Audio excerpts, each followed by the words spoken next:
On our throwback to Torino today, we welcome Lauri Ylönen from the Rasmus. Hey, Lauri. Hi. How are you doing? Good. In Helsinki right now. Oh, It's lovely. a beautiful fall, autumn day. Is it still warm, or is it already No, it's getting cold. I actually like it a lot. It's really fresh. Yeah.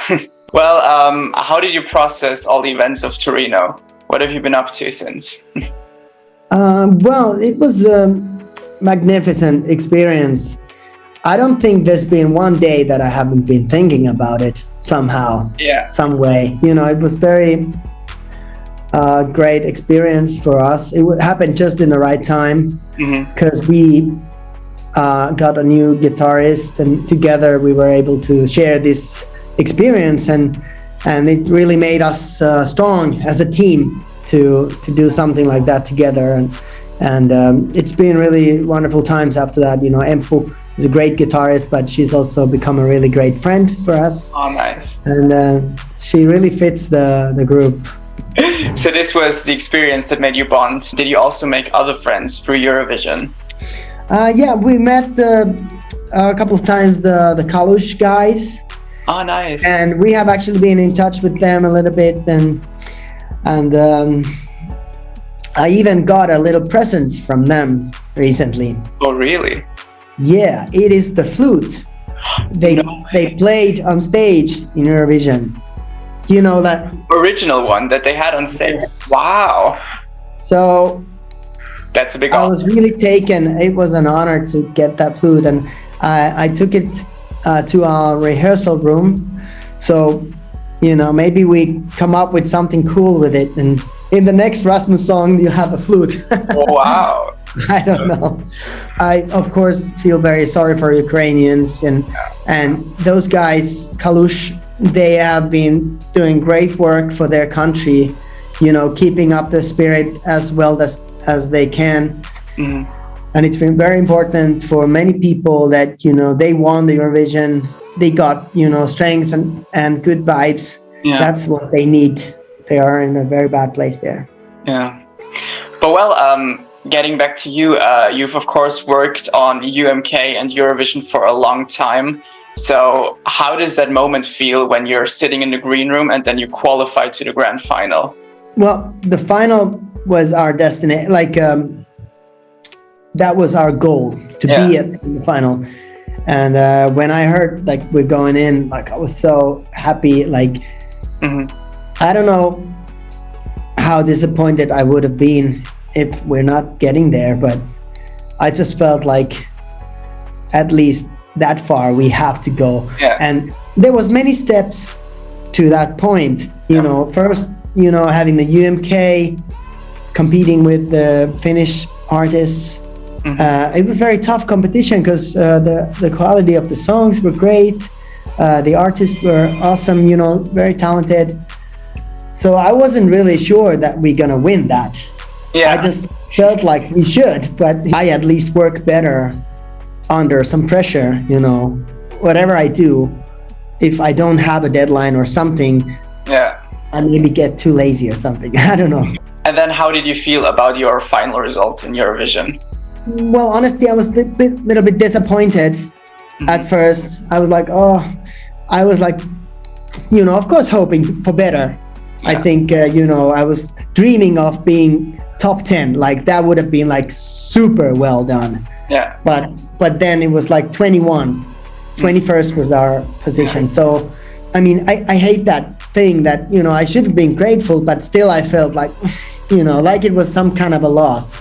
Yeah. But that is, I guess, that is very human, to think like that, because it's like a competition. And already before the final, I was considering that we are winners because we got into the final.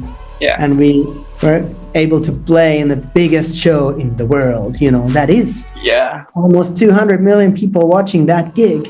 That is, and we were part of it. So that is a victory itself. It sort of brought me closer to Europe somehow. Yeah. And I was more proud to be Finnish, and European, especially when the war was going on and all these countries came together. It was very beautiful thing to be united like that. you're representing a nation as well. Yeah. So that's it. Yeah, it's a very unique spirit, a very unique feeling. That's true. I think I can only think of positive things about the Eurovision experience. It was really good. But we've been busy putting the rest of the album together. Album is coming out this week. Yeah. And we just released a book, and we are starting the tour in October. So been busy times, but also I've had some free time. Like last weekend, I had totally off, and I went to my summer house in Finland. Oh, nice. It was a beautiful place. It's like my hideaway place where I go to relax, and I don't sleep so well anywhere else in the world. It's just like, that's lovely. Like time stops. Well, but as you said, you've been really busy. Your album is coming out on the 23rd, if I'm not mistaken. Yeah. Can you tell us a little bit more about the album? What can we expect? Well, the album process was very long. It was more than 3 years. A lot of things happened during that time. First of all, COVID messed everything up. We were not able to record in the same place together because we live in different parts of the world. I live in Hawaii, Eero in Australia, and the guys in Finland. So we had to work on a laptop screen, try to put these songs together, and it was complicated, and most of it was really not so good because I really believe in the chemistry between people when they come together, spend time together at the studio. That's where the magic happens. Then again, it was very melancholic and very sad to be separated from each other for more than a year. And I remember recording this song. It's called Clouds, and it's very like an emotional, quiet song. And I was sitting in my car in Hawaii, looking at the beautiful view. I drove up to the mountain to record, but I felt so lonely there. Like I was so far from the rest of the world, and all by myself in my car singing this song. It felt so sad, but I really enjoyed it. So I think some of the good emotions are captured on the album. I think it tells a story. The album has a story, and towards the end, many good things happen. Like Empu became the new guitarist. She's amazing, wonderful person. We wrote 3 more songs. We changed the album title to be Rise, which was more positive. We felt like this album deserves a happy ending. So it's like a journey in music. So I'm really proud of it. Yeah, so it's all kinds of emotions as well. Yeah. Lovely. Do you think Eurovision is something you would do again, or was it a one-time experience for you as a band? I think one time is enough. Yeah. For us, I think maybe there's a world as like a solo artist could do something like that. Yeah. But for a group like ours, with the long history and a nice solid fan base, I think that was a great thing to do once, but definitely not something we should try to do every year. But of course, I think we're gonna perform at the UMK next year, and already now thinking about that, I'm excited to go to see the finals just in the audience. Yeah. Because I know how nervous they will be, and it's gonna be fun to. Yeah, and you can just relax. Be there.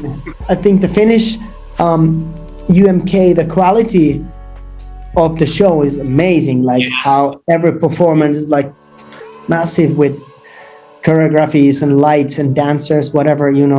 It's like its own Eurovision already. It is. Yeah, they spend so much time and put the best people from Finland to work. Yeah. So it's cool. It's gonna be fun. Yeah. Well, but you're not going away. You're also going on tour. I saw that a lot of shows are already sold out for your tour, but can you maybe tell where are still tickets available? We're gonna play all across Europe, starting in November. And if you wanna check out the tickets, I think the best place is to go to therasmus.com. And there's all kinds of information about the tour. And we're really looking forward for the tour. It's gonna be great with Empu, new guitarist, new lineup. First time going European touring, and later on we're gonna go to Mexico and something like that, and it's gonna be like the cherry on top. Exciting, yeah. Well, Lauri, it's so much fun to talk to you, and I can take that Eurovision was overall a good experience for you. Oh yes. Do you maybe have some final words to all the Eurovision fans watching? Well, I'm really happy that we got to be part of it. I got so many good vibes out of it, and usually the Eurovision fans, they are amazing people. I really learned about, love and equality and all these things from a lot of people. It was very eye-opening, and I'm really grateful that you are there.